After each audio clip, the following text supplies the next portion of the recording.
Welcome to One Mind Zen. Tonight's Dharma talk is given by Robert Koho Epstein. Talking about koans is a dangerous business. And if I fall in a ditch while doing so, you can feel free to ask me, if you're in a 50-foot deep ditch and every time you move, it gets deeper, how do you get out? So I have a tendency to try to clarify things by being redundant. So if I say similar things a few times over the course of this talk, please bear with me. Sometimes repetition can be helpful anyway. And anyway, sometimes repetition can be helpful. So I thought I would just throw that in. A koan or a kungan literally means a public case. And often they came about when a Zen teacher was addressing a particular teaching or posing a question to a group of students during a lecture to challenge them or find out what their understanding was or give them a prompt to go deeper. So it was literally often a public talk and called a case because there is some question or problem to be resolved by the students. I look at it kind of like a case, like a public case, like as if you were in a courtroom and you were trying to resolve a legal issue. I think the Chinese, had that kind of a legal orientation towards looking into things and resolving them in a fairly specific way. If the teacher posed a question publicly like this and no one was able to give an answer, sometimes the teacher would get up and leave or take some other dramatic action. But there are also koans that are derived from a conversation between a teacher and a monk or student, or from a description of something that took place in a monastery or Zen center, like the story of the Zen master who came down to have his meal, and the food attendant or cook said to him, "Why are you coming now? I haven't even rung the bell yet. You're early." And he turned around and went back to his room. So there are stories like that about things that took place, and then the commentaries on what those were about. So the koan represents a meditative or contemplative exercise as a part of Zen study, and is a story or problem or a record of an interaction. See, I'm starting the redundancy now, that took place or that was posed in Zen history involving one or another of the historical Zen teachers. Repetition with a slightly different angle. In some cases, a kernel is taken from a larger story or interaction and becomes a traditional question or problem to be put to a Zen student in order to reach an insight or realization about that particular situation and what it represents, representing perhaps the unveiling or clarifying of a diluted way in which we ordinarily look at things. In some cases, the koan is a record of something that took place in Dokusan or Senzen, two of the popular terms for the private meeting between teacher and student, which are very important in Zen, which is why it's sometimes said that if you're studying Zen, it's a good idea to have a teacher. So you have someone to have Dokusan or Senzen with. I was trying, in my effort to be inclusive and a little bit fancy, I understand that one of the terms for this in Korean is dokcham. Once a koan is turned into a koan for further study, whether it took place in a private meeting or a public assembly, it falls under that overall label of public case, a situation to be contemplated in zazen, and usually or often known as koan study. Some koans are made up of a clear single statement that needs to be resolved. And some of these, though simple in structure, are highly difficult and problematic and cannot be easily understood with the rational conceptual mind and ordinary reasoning, such as Hakuin's famous question, "What is the sound of one hand?" which I'll now go on about a little bit. Interestingly, almost everyone who has heard of this famous koan, including like a bunch of Zen sites, says that it is the sound of one hand clapping, which is not what Hakuin proposed. We cannot imagine the sound of a hand without imagining the most common form of that sound as a hand clap. So we just add that in. And that's a good demonstration of the way the conceptual mind fills in what it cannot conceptualize to turn it into a handy conceptual object. So even in the koan, it's turned into something a little more manageable. We have the sound of two hands when we clap. And so what is the sound of one hand certainly proposes a difficult problem if we make that comparison. But on the other hand, just being given the sound of one hand without specifying a clap involved leaves us with a much more open and even less conceptual field of inquiry. Hakuin did start with a clap of two hands, which he compared to the sound of one hand. But the point remains that one hand clapping is much easier for us to chew on as a kind of paradox that we can comprehend and kind of messes up the koan. So the original koan was proposed by Hakuin like this. Two hands clap and there's a sound. What's the sound of one hand?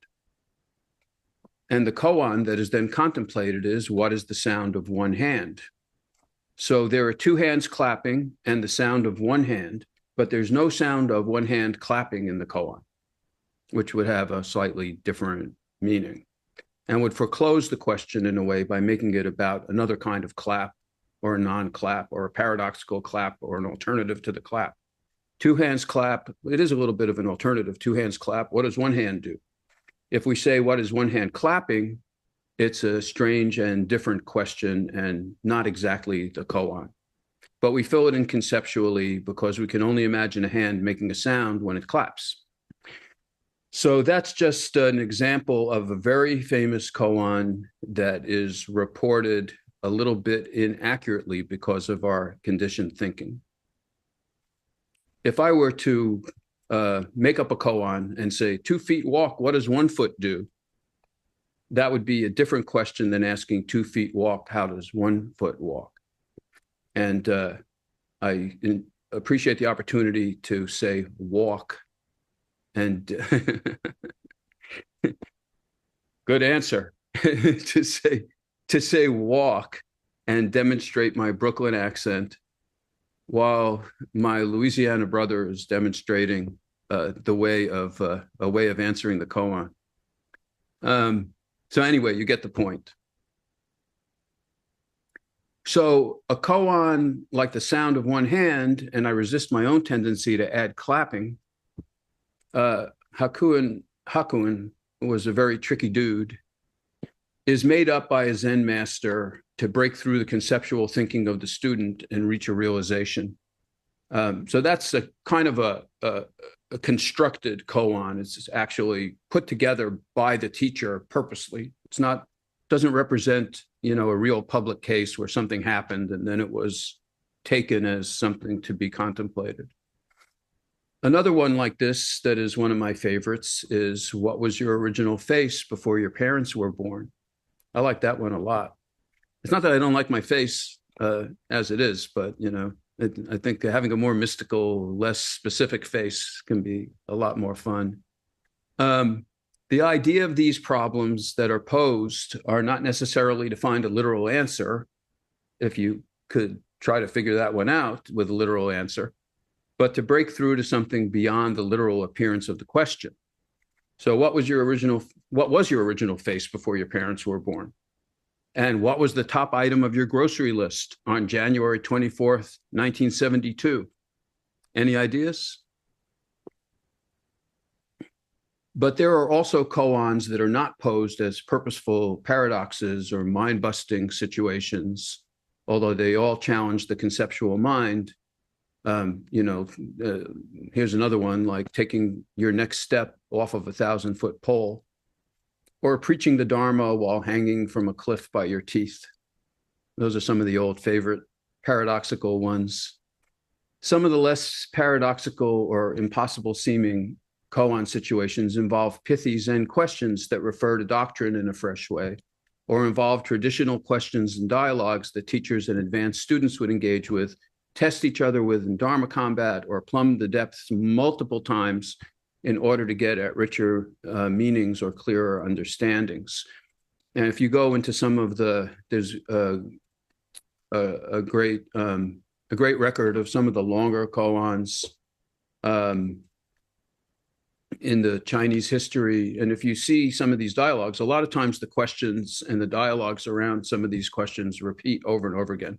A monk will have a discussion with one teacher and go back and forth at length.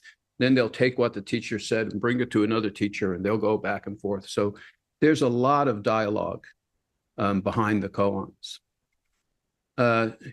What is the meaning of Bodhidharmas coming from the West, which is taken to mean what is the true meaning of Zen, since Bodhidharma sort of started the ball rolling, is asked multiple times in Zen history, posed to various students and teachers, and has a number of different answers.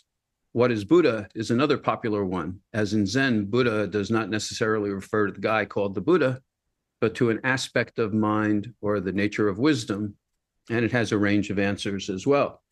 One teacher answered that mind is Buddha. Another then answered, not mind, not Buddha. And another teacher said, the oak tree in the garden, just to confuse everyone. There's also the famous story of the sixth patriarch, Huineng, emerging from the forest after 12 years of living in the woods and confronting some monks arguing philosophically about whether a banner in the wind was moving or whether it was the wind that was moving. Banner moving or wind moving? Wind moving the banner. Bodhidharma Huineng, to their astonishment and proving that he was a great master, cut through that argument by saying, neither the banner nor the wind is moving, it's your mind that's moving. Well, that shut them up, but it didn't shut up Wu Men, aka Muman, the assembler of the Mumonkan collection of koans, translated as everything from the gateless gate to the gate with no lock, to the gate with no door, to the gateless barrier, to the invisible gate. I think it's now settled as the gateless barrier or something like that. I think it was the final decision. No? Gateless gate? Okay. Muman decided that he was even smarter and formlesser than even the great warrior for formlessness, Huineng, by adding to that story, in fact, the mind's not really moving either. What? Score one for Muman. And a lot of koans work that way, great masters trying to out-zen each other. And I'm not saying that it's just like a competition, but it actually is using discernment to look deeper into what was the response of a former Zen adept, and then taking a look at it from another angle or looking a little deeper beyond that. So those masters commenting on each other are some of the more high-level koan responses. And this often happens that a later master will come along and criticize the answer given by a former great master, give his or her own take on the more correct, or dare one say more enlightened response. And it's also complicated by the fact that one of the favorite ways of the Chinese masters complimenting each other was to insult each other and say that answer is terrible when they really meant it was pretty good. So one master, hearing what another master said about the last word of Zen, commented later, that was not a bad answer, but it's a shame that he didn't understand the last word. Well, that guy is really special. He apparently did understand the last word. So once again, score the point for the later master when the older master can no longer defend himself. And there is the most famous of all the koans, which is used as both an advanced and a primary koan, the gateway koan that gets you through the gateless gate. So you can be tortured by even more sophisticated and multi-part koans, which of course have to be dissected and resolved without recourse to conceptual thinking. The most famous and most widely satirized Mu koan, often repeatedly demonstrated by a cow loudly proclaiming Mu. The Mu koan, like other short and to-the-point koans, can be used as a koan a multi-part koan with additional questions, which are sometimes asked after the initial koan to test the understanding, like what color is mu, how much does mu weigh in some traditions, and can also be used as a huatu. A huatu or huadu is a koan or meditation question, which, as you might expect, does not have a literal conceptual answer. Famous huatu or huadus include who am I, what is this, or what is it, and also include some of the short koans that double as huatus. The difference between a koan and a huatu is that huatus are almost always questions that don't have answers. And they're often meant to be contemplated for long periods of time, 24/7, as a singular contemplation object. Some traditions use a singular huatu or huadu selected for the student until they break through it into a realization, and then they begin koan study with multiple koans after that. And mu is one of the huatus that can be selected for initial contemplative study. When mu is used as a huatu, once the koan has been introduced, it's reduced to just the single term mu, which is contemplated all by itself.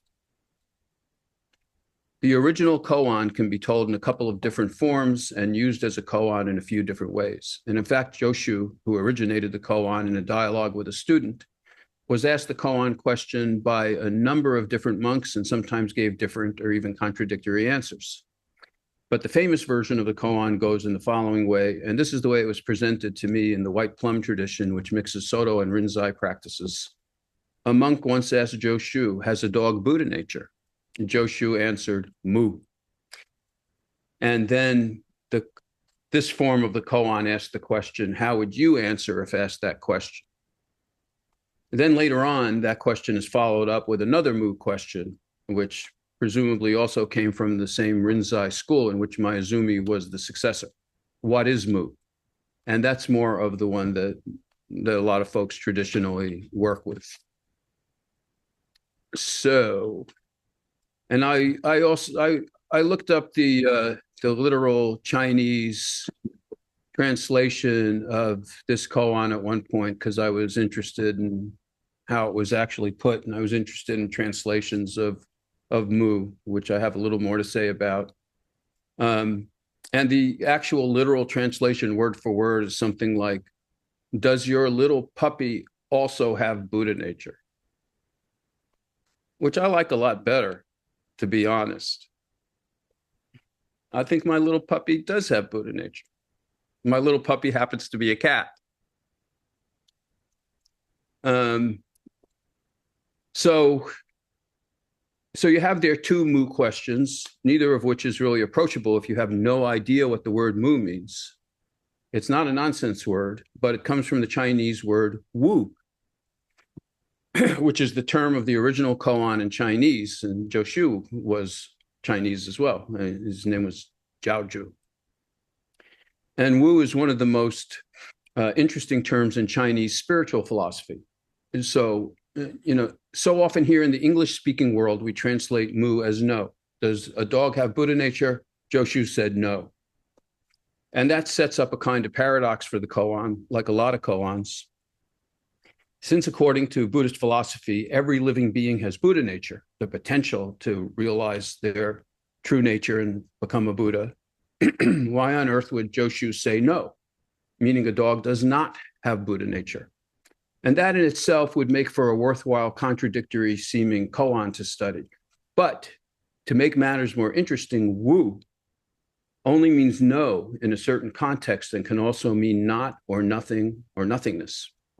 As in wu wei, which is translated as not doing, a kind of way of being present without taking or influencing action that is a favorite philosophical approach of Taoism and of aspects of Zen as well. And there's not only wu wei, but there's wei wu wei, which is doing by not doing, which makes the idea even more explicit of influencing events and circumstances through refraining from interference or taking a kind of formless or non-active position with relation to events. So wu has a special place in Chinese philosophy as a kind of mystical stance of emptiness or nothingness or spaciousness, that includes what is happening without overt action or resistance. We also have Wushin or Mushin, which is another important Zen element, which translates as no mind and can perhaps be looked at as a way of being present without the interference of conceptual thought.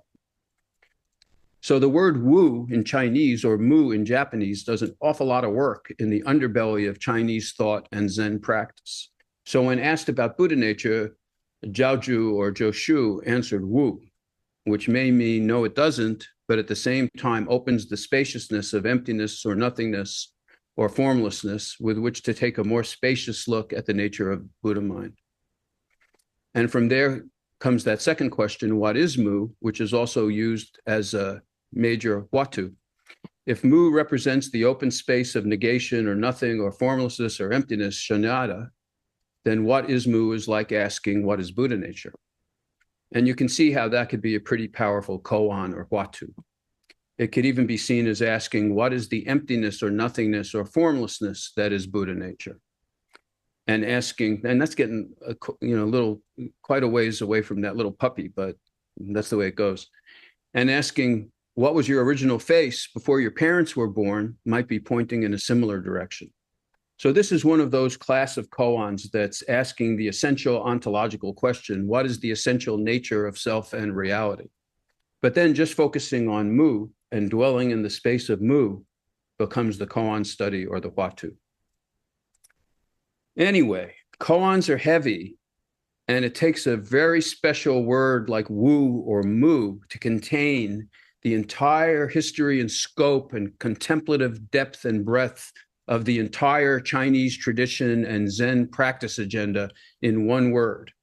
But that's Joshu for you, a man of few words who could cause a lot of trouble without saying much, only bested by Vimalakirti, who caused a lot of trouble by saying nothing.